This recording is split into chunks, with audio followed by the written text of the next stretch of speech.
one of the fundamental problems with Boston is that growing up there, you're sort of indoctrinated into the myth that Boston is a major American city. And as soon as you leave, you realize that it's not. Like it's kind of uh, an insignificant American city unless you're attached to the kind of like Puritan roots of the country.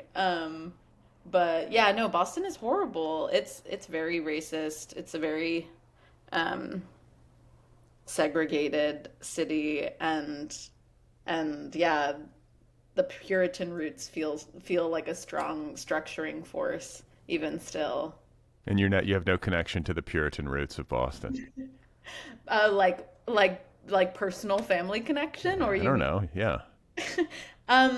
No, I don't think I do. I don't think that I ever related to that. Well, yeah, no. I mean, like people are like, oh yeah, my great great great, grandfather came over on the Mayflower or whatever. These people who have these like genealogies that are super deeply connected to like the founding of this, the Yeah. founding of this country. I'm like, yeah, my great grandparents were like starving and came over on a boat from Sicily. It's not nearly so glamorous, to Yeah, yeah. Although it couldn't have actually have been very glamorous. I mean that the kind of like myth is glamorous if you don't factor in what they did once they got here and right. probably what happened to them. But Yeah. uh, yeah, yeah. No, I don't think so. I mean, maybe. Maybe it's like more glamorous if you're a Bostonian. If like your great great grandfather hung out with like Ralph Waldo Emerson or something. Yeah, That yeah. would that would impress me. There are certainly Bostonians who take pride in that, and that's one reason why the city is not fun. So you just did you grow up not liking it? Yeah, I mean, I grew up always wanting to leave. Like, I basically asked my mom desperately to move us to New York from a very young age. Like, I was a young child who was really obsessed with real estate for some reason and like wanting, I mean, we were always renters, and I really liked the idea of owning a house and of owning a house in New York. That was my dream as an 8-year old. And so I Why? was But why? I don't know. I mean, I think part of it was that my parents didn't live together. They kind of broke up before I was born, and they lived in very different parts of Boston. And I had a brother who was much older than me, and I think I had this fantasy of a nuclear family who, all lives together under the same conditions and shares a home. And um, I don't know. I think the fantasy of suburbia, like I didn't want to live a suburban lifestyle. I didn't want to live in a suburban town. I wanted to live in New York City. Um, but the fantasy of the family that attends life in suburbia was one that was strangely compelling to me, especially because a lot of my friends had a bunch of siblings that they lived with. Their parents were together. And I thought if we owned a house or something, that kind of permanence would be available to me. Um, but yeah, I like looked at real estate listings obsessively, and I also would come up with a list of open houses every Sunday that were local, that were in Boston, and I would kind of drag my mom along.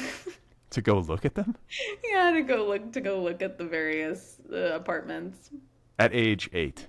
Yeah. So, and I mean, you're young. So, like, I'm trying to place you in time when you're doing this. Is this like the age of like Redfin and Zillow? Are you online doing this? No, I know it wasn't that late.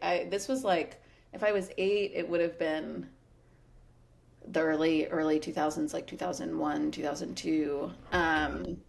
So how was I finding open houses? There were a lot of them in the newspaper. Like a lot of them would be listed. We got copies of the Boston Globe, and there would be listings there. And I do remember at a certain point, I mean, I didn't have a computer until I was 13 or something, but at a certain point I do remember seeing listings online. But again, that was through the newspaper. Um, I don't think I was aware of the kind of like real estate aggregators that exist now. I don't know when those started. I feel like you should be a realtor. Well, it's funny because now uh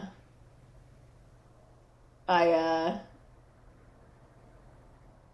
I mean, the real estate market is just so sinister. It's just so incredibly sinister. So it's funny that as a child, I kind of viewed it aspirationally. I was like, this will be my entrance into the kind of life that I want, which is of course also an American myth. It's like, you buy your home and then everything else proceeds from there. Right.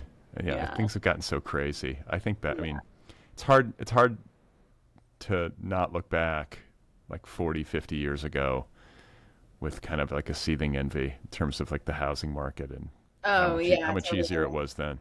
Totally. Yeah, I mean, the way to be able to live now is to have like made a decision 40 years ago or like had I don't know. Yeah, it's intense. I think another thing that conditioned it too is that my mom and I moved around a lot. Like the longest I ever have lived in a single apartment was 2.5 years, and that was the last apartment I had in New York. When I was a kid, we moved basically every 2 years, if not more frequently. Why? Um, I don't really know. I mean, we moved when I was a baby because my mom got a job in Miami, and then we moved back so that I could be closer to my dad and his extended family. But I think she liked moving. Like, I think she liked packing things up and then resettling into another apartment. I have And friends I spending- have friends like this. I have yeah, one of my best friends from college.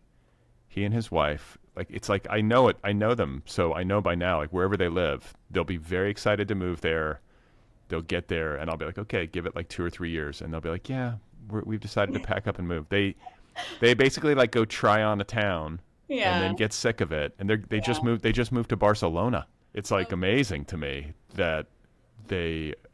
I mean, they have a child, so they just go in someplace, start over with the schools and everything, and then just be like, yeah, we're bored. Bye. Uh, We're moving. yeah. Yeah, I feel like if I did have more money, I could imagine myself doing something like that. I mean, I have like a vexed relationship to it. I think because that's the way I grew up. I sort of desperately want and seek out permanence, but then as soon as I settle into a place, I get extremely bored. So, I don't know. I Yeah, don't know. I have a little bit of that too. We moved a bit when I was a kid, and I have 2 kids, so I'm like I just want them to have a home base. Yeah, Trying to make like I want them to have a place that they can resent when they're older, totally. but that they know it like really well, you know. Yeah, and a place that they can go back to and try on their old life, probably resentfully, but also in moments I imagine that's a comfort. I mean, and I mean, my wager, and of course everything, I could be totally wrong, but I feel like Los Angeles is such a big sprawling mess that, and it contains so many multitudes that like it can absorb whatever path they want to take Oh yeah. much more easily than say, you know, Milwaukee, where I'm from. Yeah. Yeah, definitely. I'm jealous of my friends who grew up or whose parents still live in LA or New York, which for me at least are I don't know. They're the American cities that I can see myself most easily or I can most easily imagine myself living in, and the idea of having family here or there. It sounds so nice Yeah, I because you mean, could like be yourself and then also be the person that you were with your family or whatever. yeah, and like you can live across town and feel like you live in a totally different place. That's the other Right. thing, like you never Right. see people. I don't see people who live on the west side. It's like, Yeah. you got to really make a plan. So you're growing up in Boston, and I always feel like people from Boston, their parents are somehow academics. I think I've heard that. Mhm. Is that the case for you? No, it wasn't the case for me. I mean, my mom is from Boston. She grew up in Cambridge, and she worked for a long time as an immigration attorney. And then when I was quite young, became an immigration judge. And my dad happened to be resettled in Boston. He came to the States as a refugee, and he From from Ethiopia via Italy. He applied for refugee status in Rome. But he, I mean, he worked for a long time doing various things. He was a taxi driver. He worked at a convenience store. And then he worked as a bookkeeper in my mom's immigration office when she was an attorney. But then he subsequently became a community organizer, and he runs a mutual assistance association that's for other immigrants from Ethiopia. So he helps people find housing and jobs and legal representation and stuff like that. So yeah, neither is an academic, and they both work in immigration, but from very very different standpoints. Well, but brainy people, because I mean, reading this book, I'm like, wow, this is a really smart human being. Oh, thanks. And I may be proximity to all these great academic institutions, your parents being brainy, but I'm always curious. I'm like, well, how did this happen? Like, you're Yeah. very well educated, or just like self-edu. Sometimes people do it on their own. Like I don't know. I don't know how. I think it's unfair for me to ask you to diagnose your own intelligence. Yeah, yeah. I mean, especially because I don't feel, you know, I don't walk around the world feeling smart. Most of the time, I feel pretty dumb, and that's the feeling I have to contend with. But I did have like a kind of uh, classically good American education. Like my mom and dad also lived in very different parts of Boston, but my mom lived in Brookline, which is sort of like famous for its good public schools, and I went to Yale for college, and through those networks, I think met a lot of people and read a lot of things that were very inspiring and helpful to me, but also encountered mm, people who were very both like dumb and also introduced me to things and ways of being that have been unhelpful for my life.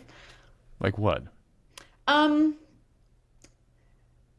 well, I think the way that I feel it most clearly is like uh especially at a place like Yale, which is despite being a liberal arts college, very pre-professional in a lot of ways. I think a lot of the students who go there have some sense for what they want to do in the world, or they at least have some sense for their own ambition, even if they aren't sure what exactly they're going to apply it to. And I think a lot of students were encouraged to professionalize their interests even while they were at school. Like, uh, extracurriculars are a really big thing at Yale, even more so in many instances than the classes. And a lot of those extracurriculars are hierarchical and competitive, which I found to be kind of ridiculous as a 19-year-old who mostly just wanted to read and write. But I think nevertheless, I was encouraged, and a lot of students who came from places that were not reflected in the culture of Yale, I think we were encouraged to kind of professionalize our interests in and our like very meaningful experiences in the places that we had come from. So I watched, for example, a lot of African students or students whose parents were from Africa get routed through these extracurriculars, but also a style of learning that turned kind of like a genuine engagement with lived experience into something that could resemble a job. Like, I remember when I first got to school, you know, uh, Ethiopian life is something that was very important to me. Like, I grew up surrounded by Ethiopians, many of whom had come to the States as refugees and uh, were trying to recreate Ethiopian culture um, in a city that was kind of fundamentally antagonistic to Black life. And I wanted to carry that out in my life at Yale, and I was kind of confused as to how to do that. And one of the places that I thought I might find other African students was this student group that, and I was 18, so I was also like very confused and wide-eyed and searching. But kind of the most visible organization, one of the most visible organizations of African students at Yale was this Association for African Peace and Development, and you can kind of tell that by the name of the group, it was focused on the relationship between American and Western governing bodies and these African countries where a lot of us had come from. And the interests of the group kind of replicated, I think, a sort of neo-colonial relationship between, between institutions like Yale and the state, and then this place where we were all from, but suddenly we were on the other side of that equation. And yeah, I just found that like continued to be the case. How long did it take you to catch on? Like, you know what I'm saying? Like, was it like from the outside looking in, you were like, or did you join it and then realize once you were in it, like, Oh no, actually, it absolutely took me a moment. Like I joined, and at first I was kind of like, I'm like different from these other people, but I can't really say how, and I don't really feel comfortable. And we're organizing this conference, and I really don't want to participate. Like, I really don't want to do the tasks that I'm being asked to do. And so I felt it at first like that, like a kind of impulsive wanting to withdraw. And then I think it wasn't until later when I found my people, mostly in the AFAM Studies Department and the Women's Gender and Sexuality Studies Department. It wasn't until I found those people and a kind of different approach to communing around these ideas that I found animating. It wasn't until then that I was like, oh, that is. There are reasons why I felt uncomfortable, and they weren't just because I was young or unsure of myself. It was also because I'm kind of fundamentally opposed to communing with other people in that way, I guess. Yeah. Yeah. I mean, it feels like I would be interested to know about the founding of that little extracurricular group, the one that you're opposed to. You know what I'm saying? Like, something tells me it was founded by some white people at Yale. You know, it actually wasn't. But it was founded by, I mean, this is a generalization, but I think a lot of the African students that were at Yale and probably at a lot of these other Ivy Leagues were incredibly wealthy. And that's because Yale is not inclined to give financial aid to students who are coming from countries outside of the US. And so I think it was a very, I don't know, it was a very wealthy organization, not because the organization itself had money, but because the people who were joining it were, for the most part, from a very particular subset of people with money in the countries that they were from. And there were some American students in that too, like people who had immigrated or were the children of people who had immigrated. So there was kind of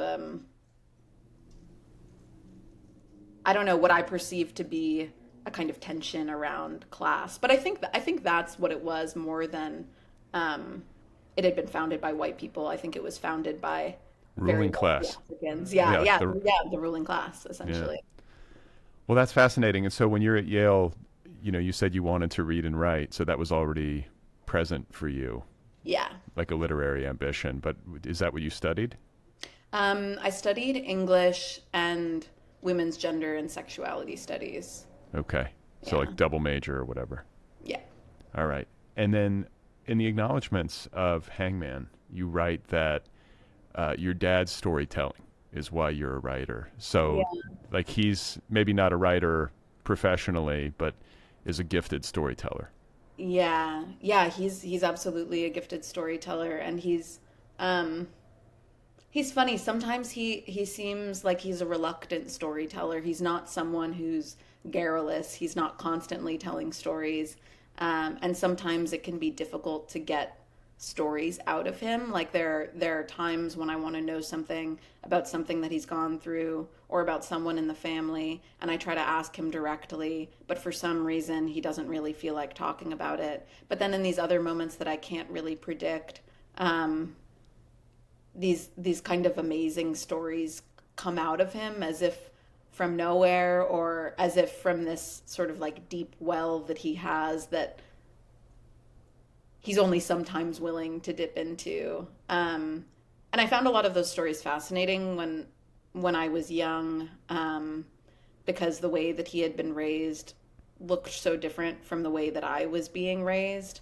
And so it felt like he was, through those stories, kind of constructing an alternate reality that wasn't familiar to me, and yet felt like it bore so heavily on how I wanted to live my life. Like it felt like those stories contained meaning and lessons that were really important.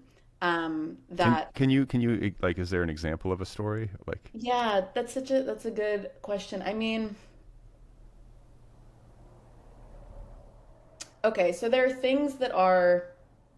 stories that are lighthearted, but for the purposes of answering your question, the one that's coming to mind is not lighthearted. But um, my dad, like the narrator in the book, was a political prisoner. He was an organizer in Ethiopia during the 70s when there was a revolution, and he was incarcerated for a while. He was in prison for off and on, but for a total of like 3 years. And the second time he went to prison, he was arrested with, I think it was 60 other people. And then by the time they came out a couple years later, there were only 12 of them left. So there were executions happening pretty steadily throughout his time in prison.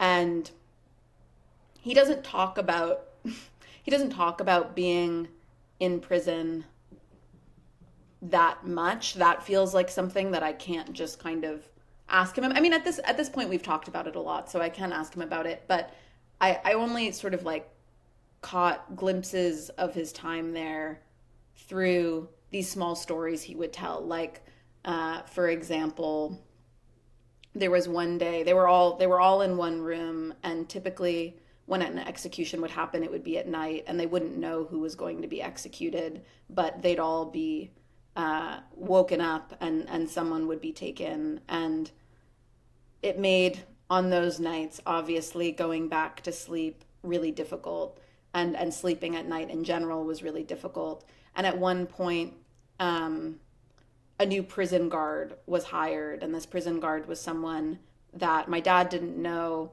but that knew someone that my dad was related to. And what's interesting about these stories too is I think a lot of the maybe our conventional understandings of a prison guard and their relationship to a prisoner, at least in an American context, didn't really hold true. Like I think there was a lot of surreptitious communicating happening between family members outside, the prison guards, and the people who were incarcerated. But in any case, this one new prison guard was hired, um, and sort of covertly approached my dad and was like, "Is there anything I can bring to you?"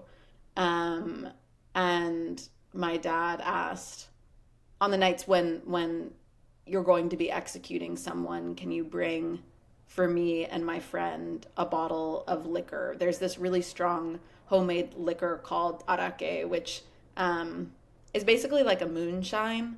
And so, yeah, the prison guard would bring for my dad a bottle of arake, and that's kind of how my dad would know that someone was going to be executed.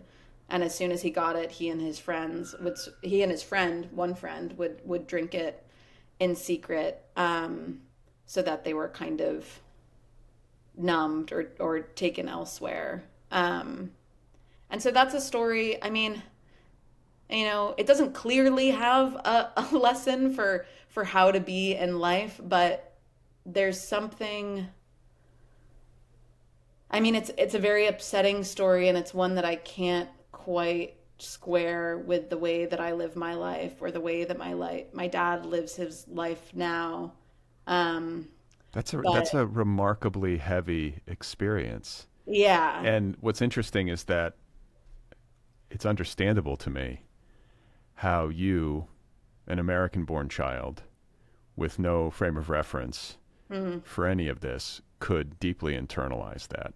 yeah, Even though the stories about it and the information you receive about it is pretty sparing, you're getting it in bits and pieces. Like, I think there's something to this notion of like genetic or like nonverbal transfer yeah, of trauma. You know, the way that this stuff, like, how can you not feel that within your father, even if he isn't verbalizing it? Like, that is not an experience that you wash your hands of. That's something you carry. no, That's something you carry with you forever.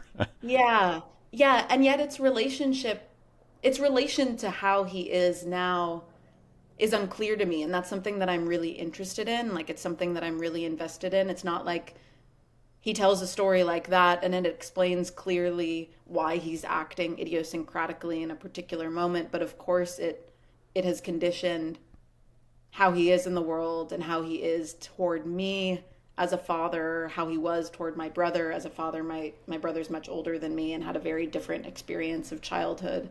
Um, so yeah, that stuff is kind of endlessly meaningful to me, or at least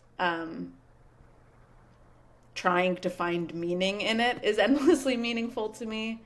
Yeah, Okay, so we've kind of set up your novel yeah, a little bit, and you wrote the first draft of it at a residency yes. in the Adirondacks. I read. Hmm. Like, how long were you there? I was there for a month. And you wrote an entire first draft of this book in a I month. wrote the first draft. The first draft looked pretty different than this draft, and I spent a long time after that revising it. But yeah, I did write the first draft while I was there. Okay. And I'm going to quote you to yourself. I apologize. It's okay. But I read where you said, right when I was writing the book, I felt like I had started undergoing this preparatory phase to reckon with death. Yeah. And how old are you? You know, you're not even 30. Are you 30 Yeah, yet? I just turned 30. Okay, you're a baby, at least compared to me. So you're reckoning with death at a young age. Oh, yeah. Yeah. Yeah, I mean, it's funny. I said that in that interview, and then I felt afterward like I wasn't being so accurate. I felt like actually when I was writing the book, I wasn't thinking so much about death. I was having a lot of fun in my life, and I was feeling a kind of strong life force. Like, it was the summer of 2021. Uh, People were getting vaccinated. We didn't yet know that there would be these other variants of COVID. That COVID. It was kind of like in this brief moment when it felt like things were over and life was just beginning again. So I felt good, and I actually was like pretty jubilant and not thinking about death. But then I wrote the book, and basically since then, I mean, most acutely in the year after I wrote it, I was thinking intensely about I don't know, yeah, preparing to experience death, not my own death. I wasn't concerned about that, but um, I was in my late 20s. It felt like I was exiting this period of prolonged adolescence and my childhood, which up until that point I had kind of believed was something I would return to. Like, that's kind of the myth of youth, I think, that you'll always be young. Like, that's how everyone treats. Trust me, trust me. Yeah. Yeah, it ends. It ends, it ends, it ends. And yet when you're a child, everyone treats your youth as if it's a permanent state. Like, that's how people talk about it. And people reference getting older, they reference their own youth, but I think until you've lived long enough, it's like at least for me, I was like, I'm never gonna get old. Like, I'll turn probably 25 and that's gonna be it. And then life Right. will remain the same. Um, so I had this period where I was um, reckoning with the fact that my childhood, which is really important to me, like it's been really conditioning, was not in fact something I was going to return to, and I was also I'm lucky that my parents are alive and in good health. Both of them had parents who died when they were very young. Like my dad was orphaned by the time he was 12. And my mom's mother died when she was 23. But I nevertheless, despite knowing that, I think I took for granted that my parents would kind of live forever. And there's a lot of death in the book, and sort of like reckoning with rituals of death and traditions of mourning, some of which I grew up with. But after, yeah, after You mean with respect to the Ethiopian part of your heritage? yeah, yeah. I mean, on my dad's side, I was brought up with these strong rituals around death. Typically, when someone passes away, their closest family members won't be alerted until they can be surrounded by friends and family who tell them all together. And I witnessed that happening throughout my childhood. Like there's been a lot of death on my father's side of the family, and I found those rituals sort of amazing, and kind of like incredible feats of empathy. Like I have these memories of uh, people showing up to my dad's house, and this was after he was told that, for example, his brother had died. But after his brother had died, he sort of needed to host mourners for a month or so, for 40 days. And people would show up to the house every night, and they would knock on the door, and he would open the door, and he would be feeling fine, or he would at least have no outward signs of grieving. And then when he opened the door, they would start crying and wailing. And then he was sort of expected to mirror their grief, but they were also mirroring the grief that they presumed that he felt but wasn't able to show.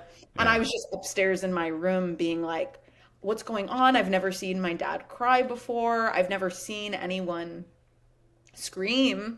Um, because I was American also. Like, and Americans, I think, are um, really dumb for the most part about like death. Like many of them, especially in secular American groups, like just don't reckon with it.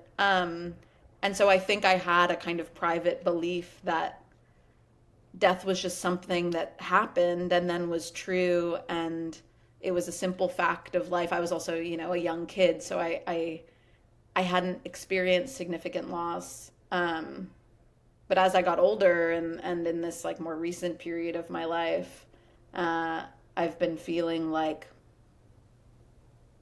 I need to have I need to have some understanding of death that enables me to feel the presence of people that I've lost, or else my life will be very sad in the future and lonely. Um, You got to get prepared.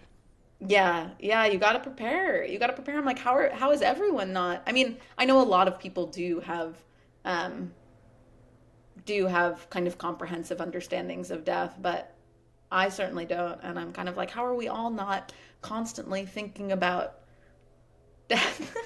Yeah, I agree. I'm on board. And Yeah. so where are you spiritually, and like where were you spiritually growing up? Growing up, I was a very adamant atheist, which was strange because my mom, I think, identifies as a Quaker, and we went to Quaker meeting when I was a little kid, but I didn't learn much from it. Like I don't think anyone explained it to me. I just remember being very bored at how quiet it was. And my dad's side of the family, they're Ethiopian Orthodox Christians, and I uh, I had a very antagonistic relationship to Christianity in particular, and I remember Why? as I don't know. I think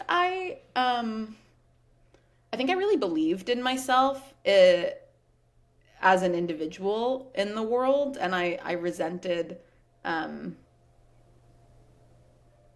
I resented anyone trying to pass down a kind of like tradition of belief or principles that had been gleaned from a source that I couldn't identify. Like I had some understanding of a need for like an ethics in the world, but I wanted my ethics to be based on observations that I had made or observations that people close to me had made or like life experience. I didn't want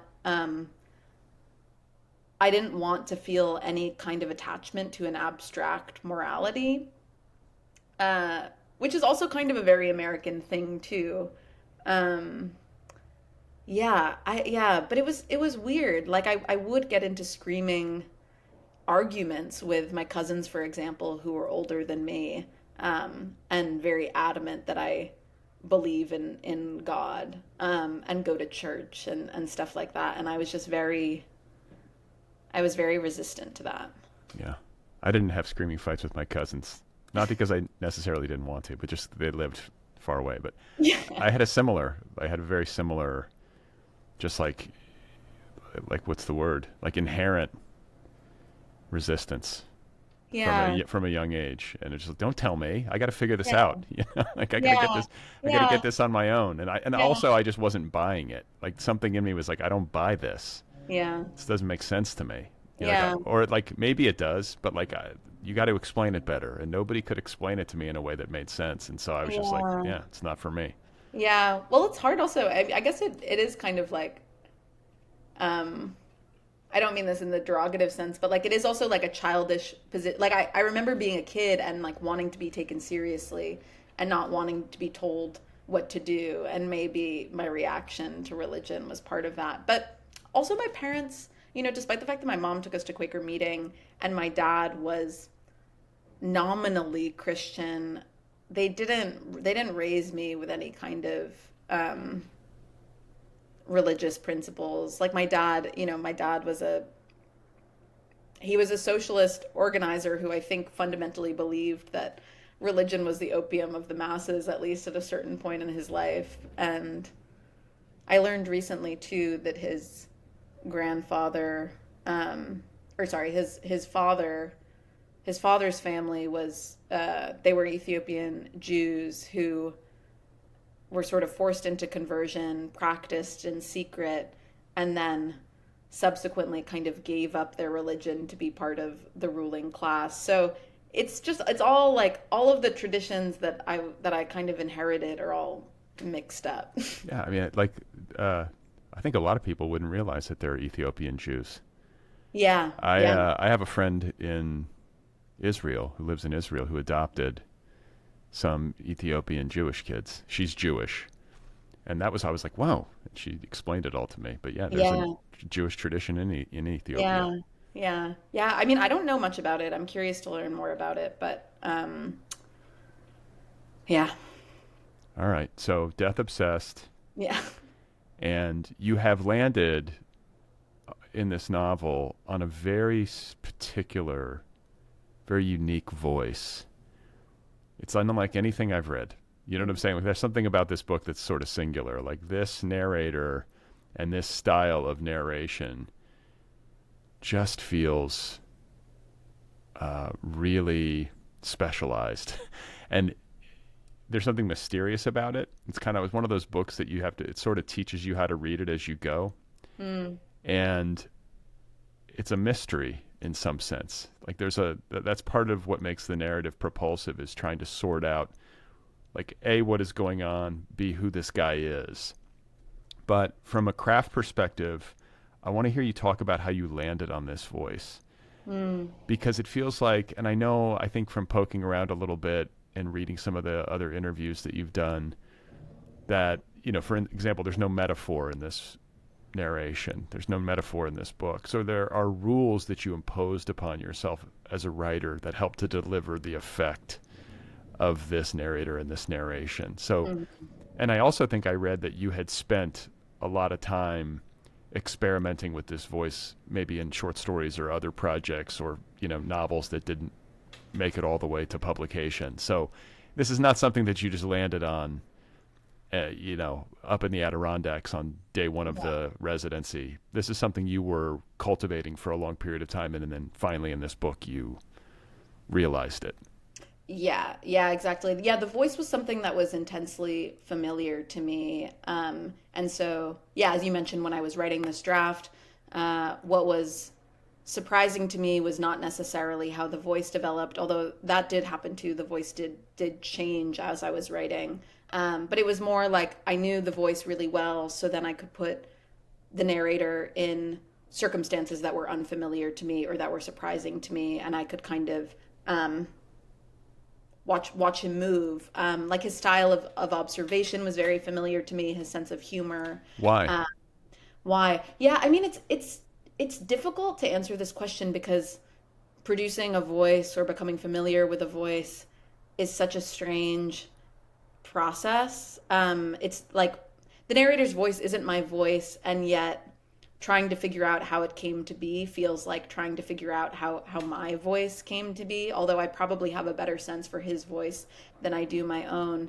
But yeah, as you said, I had been writing stories in his voice for many years, and he wasn't always the same character. He generally had the same slim biographical background, but I wrote about him in other periods of his life. And so that helped to refine the voice a lot. Like I was going back and reading recently my thesis from college, my creative writing thesis, which was in a voice that I tend to think of as an earlier iteration of the voice that exists in this novel.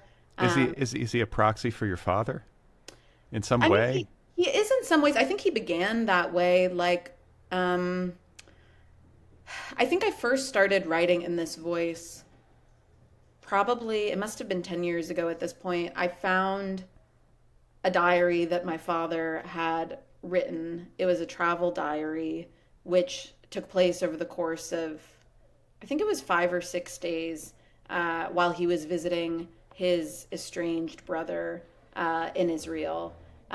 His brother had likewise, my dad found refuge in the States. His brother had found refuge in Israel, and they hadn't seen each other for a long time. And my dad wrote this diary, and, like most travel diaries, it described moving through the airport, finding a visa, getting a taxi, settling into a hotel, and then doing kind of like touristy things with this companion who he hadn't seen in a very long time. And at the end of the diary, he describes something that happened on that trip, which was kind of shocking to him.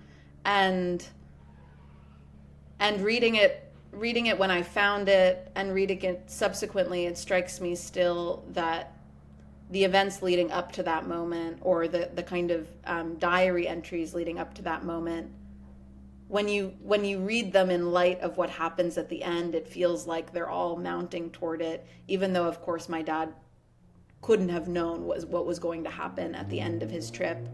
Wait, Um, may I ask what happened, or is it too much to yeah, ask? no, yeah, I can talk about it. Basically, oh, I mean, this is such a long story.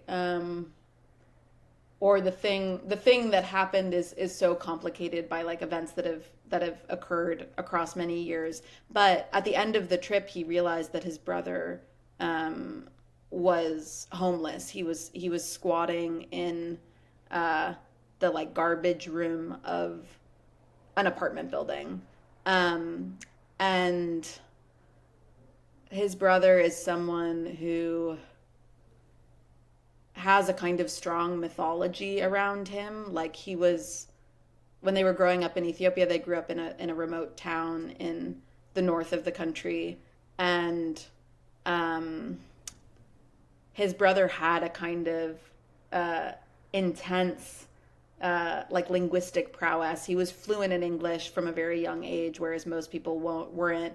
And he was, there was a socialist revolution, and he was very young when that happened, and he became a really compelling political organizer who organized all of his fellow students, and was a really sharp reader, and would go into the mountains to recite these speeches that he would give in English to the people that he was organizing.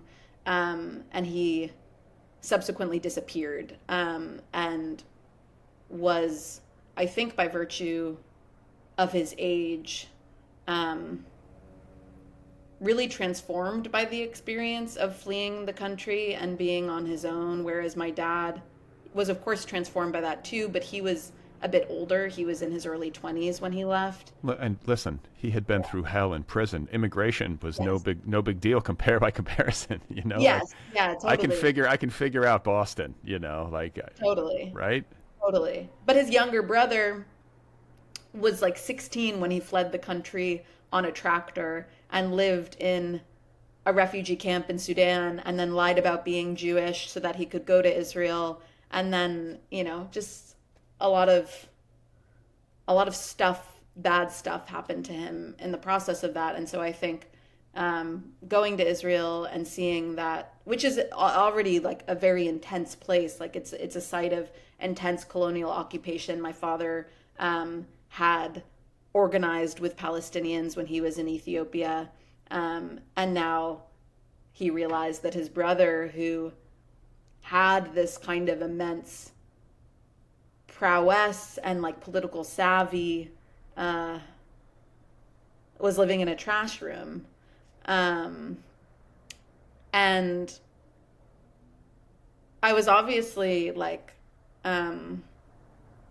compelled by his writing in that diary for many reasons. But I think I started at that point. I initially wrote something that was more closely based on that diary, and then started writing things that were in a similar kind of voice about different situations and about different stories that I had heard.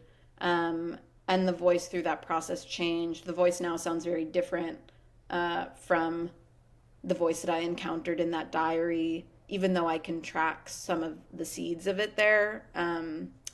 It's very different now, and it does more closely mimic my own voice and things that I have gleaned through reading.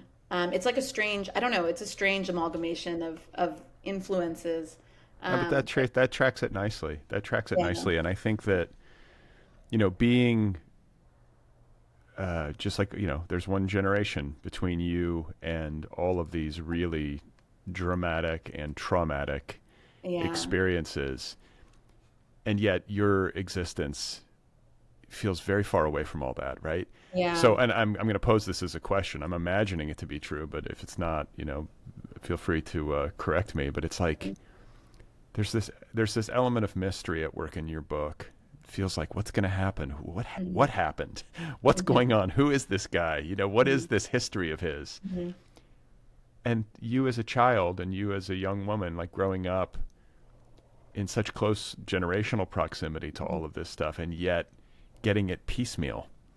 Yeah. And maybe you you travel back to Ethiopia, so you have experience on the ground there, and you've met family there and all that kind of stuff. So it's not a total blank slate, but it feels like somebody, like knowing this now, it feels like you're kind of searching for yourself and your past, Yeah. and trying to kind of like piece together how you formed, right? I mean, Right, right. Yeah, and also I think I'm trying to forge connections, which I feel like to this other world, which feels difficult to access, and yes, and yet it feels foundational to kind of, who I am, and yet everything in the way that I live my life sort of disincentivizes connection to it. I feel like it's something that requires, a kind of constant, purposeful maintenance. I think through these stories, like I said, I've gleaned and feel another way of living that's really important to me, and that I think is both produced by negative political forces in the world, and yet, is also eroded by them constantly. Like, I think my my sort of inherited memory of what's happened. It feels very important to me to carry that out into the way that I live my life. And yet it's very difficult. Like that's very difficult work. I'm not really able to live my life in a way that um, embodies what I've inherited. And so I think writing is a way to kind of forge those connections for me at least. Like that's kind of the personal stuff behind it, which doesn't mean that that's how other people will read the book, obviously. But yeah. Well, we've kind of, for people listening who haven't had a chance to read, sort of touched on the idea that this voice that you're writing in is very unique and that this narrator is sort of mysterious. But to give kind of like a broad strokes overview of the plot, we have the narrator who is writing in the first person, sans metaphor. What are the other rules? You know, there's no proper nouns. Yeah, no proper nouns. There are a few proper nouns, but I don't think they're ever voiced by the narrator. They're in some emails that he gets from his brother. His brother names like America as a place. Oh, But right. So very sparing though. And so he is in the beginning of the book, like basically put on an airplane and is flying back to a country that he has left. It seems like he's leaving America and going back to some place. You know, I don't know. I think I'm retrospectively imagining it as Ethiopia based on the research that I did in preparation yeah, for this conversation, but it could be yeah, any, you know, could be somewhere else. yeah. And he's going back to visit his brother who is ill and possibly dying. That's the basic, Mm-hmm. right? Mm-hmm. Yeah, definitely. And so in terms of the way that you are telling the story, something that you said that struck me was that you said, I was interested in how much you can diminish the first person while still utilizing it. Mm. That kind of crystallized it a little bit for me, because this Mm. is a book that when you read it, especially I think if you're a writer, you read it and you start to like take it apart and be like, how did she do this? You know, and that's kind of what you were up to. Like you're telling a story in the first person, but you're not revealing the things that a first person narrator typically reveals. Like there are Mm-hmm. some things obviously that you're revealing, but it's very Mm-hmm. calculated and it creates this very odd effect. Like, Yeah. can you talk about why? Like I guess it mirrors, like you said, a lot of the storytelling that you grew up with, which was sort of elliptical, Mhm. right? I mean, Yeah, yeah, definitely elliptical. I mean, I think it's interesting too that in people's readings of the book, like the two things that they most frequently bring up are um, the sort of like idiosyncrasies of the voice and the singularity of the voice in tandem with um, the kind of like vacantness of his not of his personality. Like I think we get a good sense for his personality, but in terms of yeah the biographical details that explain why he is the way he is or why he is where he is. And I think that was really interesting to me, like conjuring the idea of conjuring a personality through voice, through a style of observation, through the ways that he interacts with the various strangers and family members that he encounters. Um, but to sort of parcel out biographical details so that they could act, yeah, somewhat mysteriously on his personality and way of being. But I think narratively, I mean that was kind of like the personal challenge to me. But I think narratively, there is a reason for why he is the way he is. I think that he is someone who is really attached to his sense of self as it's been conditioned by life in the country where he's found refuge. I tend to think of seeking refuge as an individuating process. It's something that's premised on belonging to collective life. If someone wants to be granted refuge, at least in the US, they need to argue that they face persecution because of their belonging to some collective in almost every instance. But nevertheless, actually finding refuge and saving your life requires breaking apart from that collective. And I think that process, when it's combined with life in America, yeah, can be extremely individuating, and can lead to um, a warped conception of self um, in which you begin to believe that by virtue of having found refuge in America, you are resourced,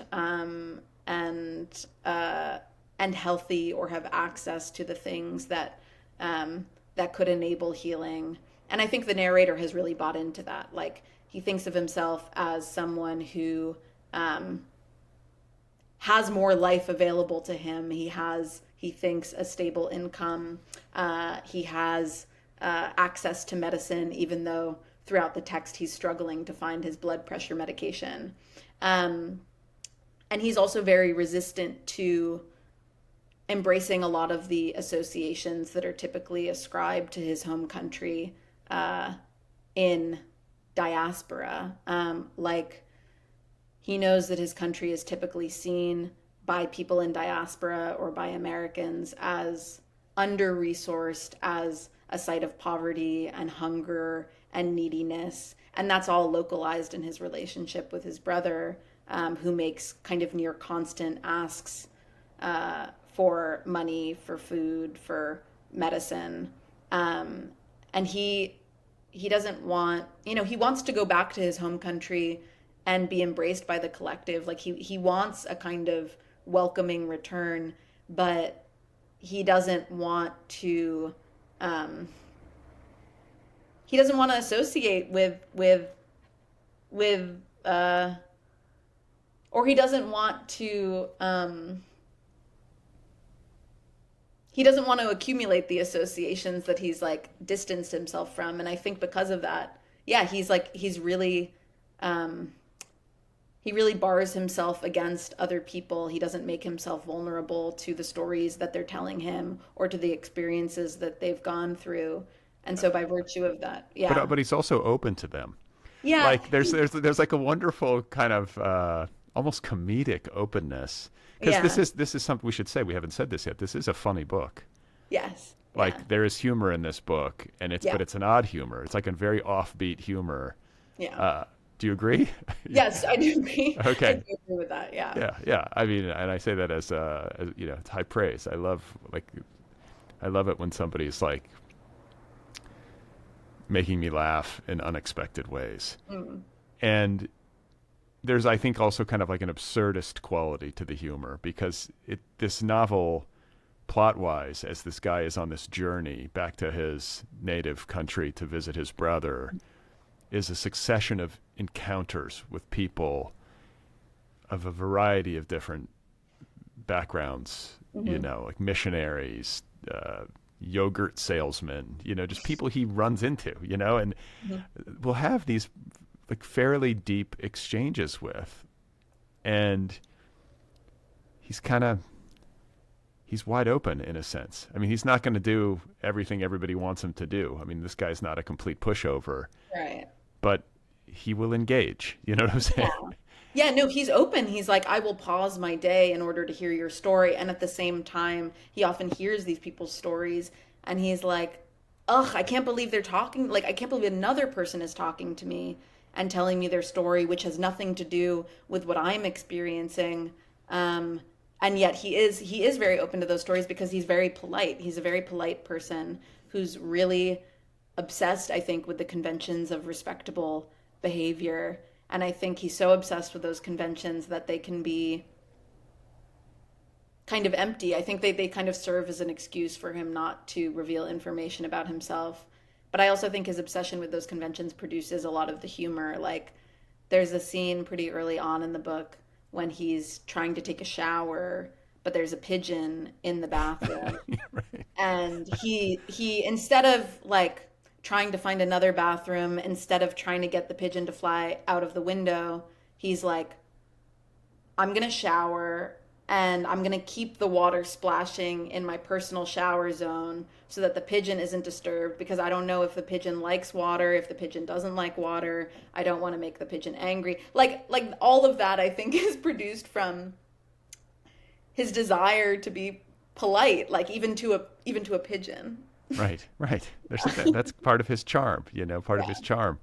And, I think that a lot of people who read this book describe it as like dreamlike or fantastical almost. And Yeah. yet you have said that this feels very realistic to you. Yeah.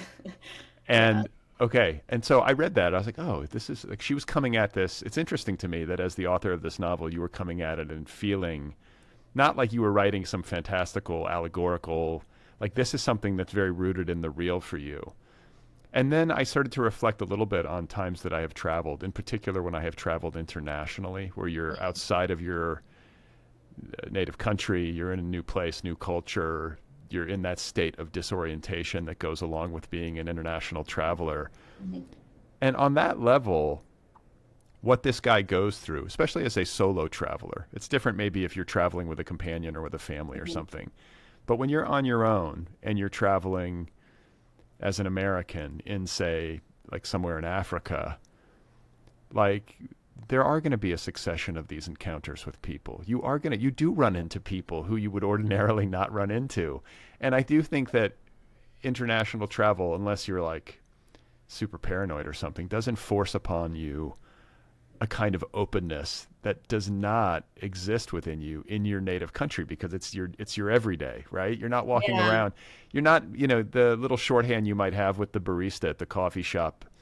That's one thing. But then, you're in Ethiopia or you're in Israel or something and Yeah. it's a different context and it's a different exchange. Yeah. Yeah. I mean, I do think it happens though, even if you're not a tourist, like if you're going back to a place that you haven't been in for a really long time, I think I at least have experienced that openness. I mean, I've witnessed it in my dad when we have gone back to Ethiopia. We were just there in March, and he'll walk around a neighborhood and be like, just looking to run into someone he knows, someone that he hasn't seen in a really long time. And that's a very funny way of approaching the world, like to just go on a walk and just be hoping that you'll find someone you know.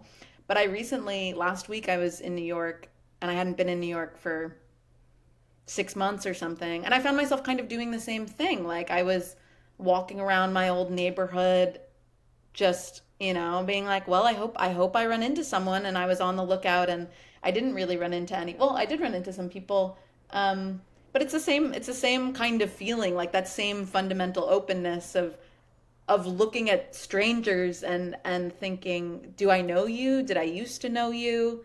um are we going to interact right now? Am I going to, like I think I think it's something that's produced by like leaving a place and then going back also. Yeah, I don't know. I was just back in like where in Indiana where I went to high school, and I was sort of nervous that I was going to run into somebody. I hadn't been Yeah. back in a long time. I was just like in the grocery store, like keep your head down, don't look at anyone. Well, yeah, that's the other side of it. There, it can produce like a kind of euphoria where you're like, I could know anyone here, or sometimes it's deeply scary. You don't know who you're going to run into. Yeah. But speaking of being in a defensive posture, Hmm. you know, there is the aspect of the book where you're not naming place and you're purposefully not naming Hmm. place. And I think you said that you didn't want this to be a book that could be read sociologically. Yeah. And that's an interesting point. That's an interesting choice because if you were really explicit from the jump that this was like an Ethiopian refugee, naturalized citizen in America returning to Ethiopia, that changes this novel considerably. Yeah. It changes the read considerably because the read as it stands is we don't really fully know. We can get Right. we can guess, but it's never really spelled out. Yeah. Yeah, it's funny. I mean, I did research for this novel. Or maybe not research that I intended to go into this novel, but research that I was otherwise doing in my life, which of course informed it. Like research into the Red Terror, which was this period when there was a military coup by a group called the Derg that subsequently took control of Ethiopia and killed something like 500,000 Ethiopians and Eritreans, and that was the period during which my dad was in prison. Um, and that combined with stories that I've been told by him, by other family, by friends, that definitely informs the history that's kind of threaded throughout the novel. But I found that a lot of books that are published in the States that describe histories in other countries, especially histories um, in Africa, in places that were colonies. I think they tend to be those books are sometimes read as if they enable access to experience. And what I've found in trying to write about that time and in trying to learn about that time, which is a personally significant time, um, language, learning facts about that time certainly helped me understand what was happening, but they don't enable me to access what people I love went through. Like those experiences, I think, are fundamentally mysterious to me, and language always fails at representing them. And I'm very interested in that failure. Language is the tool that I have by virtue of the fact that I'm a writer. It's the tool that I have to try to access memory and experience, but it always fails to conjure it. Like you can never really go back.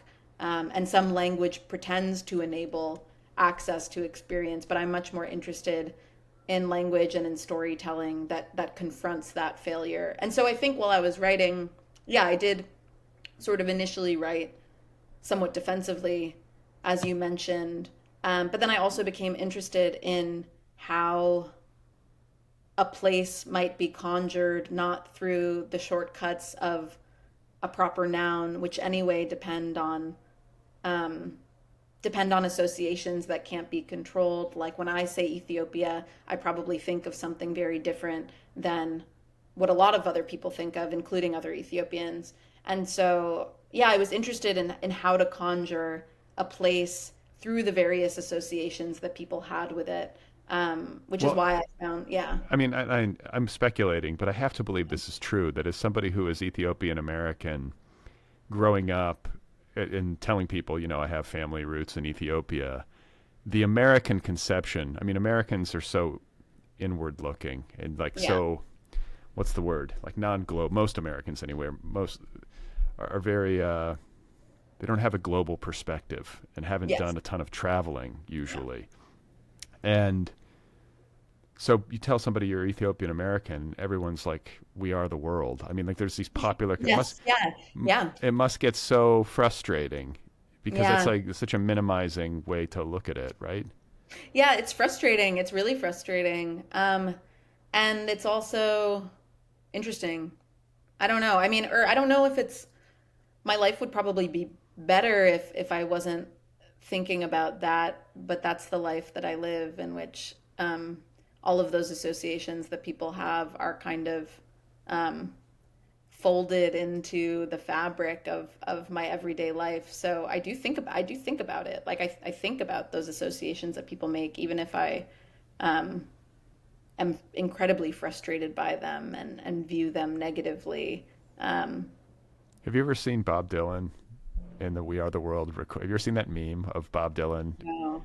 He's so miserable. It's one of the funniest things you'll ever see. But like Google it when you get a chance, Okay, I because will. he's like not even singing. He's just like standing there. He looks like he's on something. I mean, it's actually Have quite fun. people have people returned to that moment? Like have people written about We Are the World? They must have.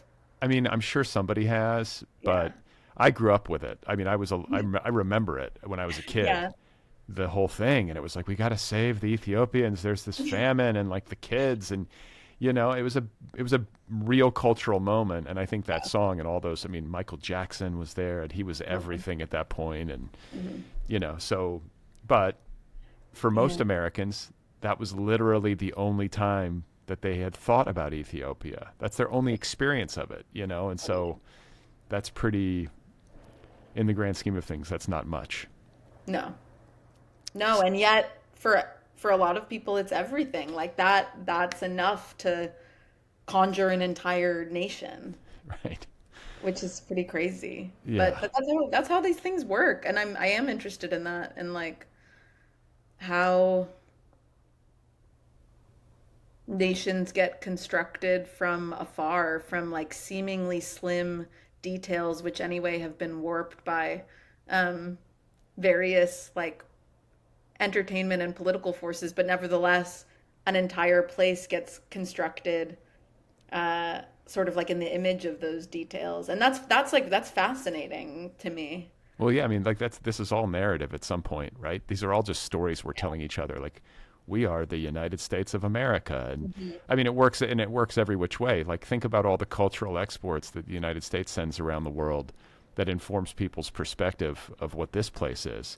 Like, Yeah. there are a lot of people living abroad who think of the United States, and it's like, well, everyone's living like it's Beverly Hills 90210, or whatever it Well, is. yeah. I mean, even for people who are living here, like the myth of American exceptionalism is so strong that people, I think, aren't even like noticing that there are tons of potholes in their streets and they don't have access to. I mean, I think the people who don't have access to healthcare, like we know that, but um, it's like horrible. It's horrible here. Life is horrible. Yeah, it's not easy. It's not an easy place to be unless you're like in the 1%, in which case Yeah. everything's great, you know. Right. And Right. for everybody else, it's like, hey, we can't even I can't get my teeth fixed. Yeah. Ugh. So it's got its problems. But I want to talk to you about your emotional experience of writing this novel, Mm. because you said that you wrote it unemotionally and then became affected by it after the fact. Yeah. That's interesting. Yeah. Yeah. I mean, I was having a lot of fun while I was writing the novel, even while I was writing the parts of the novel that get pretty sad. Um, I was enjoying my time a lot, and things in life were good. And then after I wrote it, and then after I edited it a bit, and the editing was done, and the book was done, I did become pretty. I don't know. I was confused. I wasn't sure if I was depressed or if I was just like extremely emotional in a negative way. But I did for a long time after I finished editing the book. Um, I was upset. I was really upset. And But about what?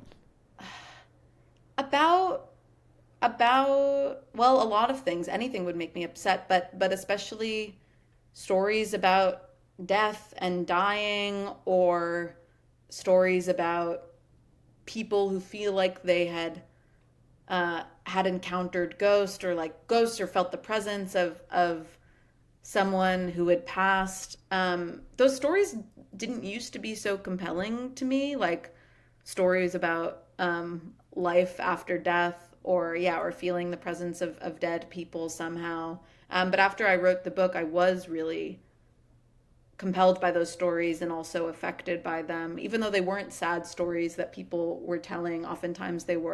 Um, uh, oftentimes they were happy stories. And I guess moving to LA, I'm realizing that maybe people in LA that I'm encountering are more inclined to talk about ghosts Yeah. than people in New York. I feel like I was hearing these stories a lot. But yeah, I was very sad. I was very sad hearing about death. I don't know. It sounds kind of silly now, but I was often having these nights where I was just like so emotional. Like I was crying. I cried so much in the year after I finished editing this book. I feel like I've emerged from it now, um but and it was hard to articulate what I was crying about, but it um Yeah, what were you crying about? Like, well, oh, it's hard it's hard to um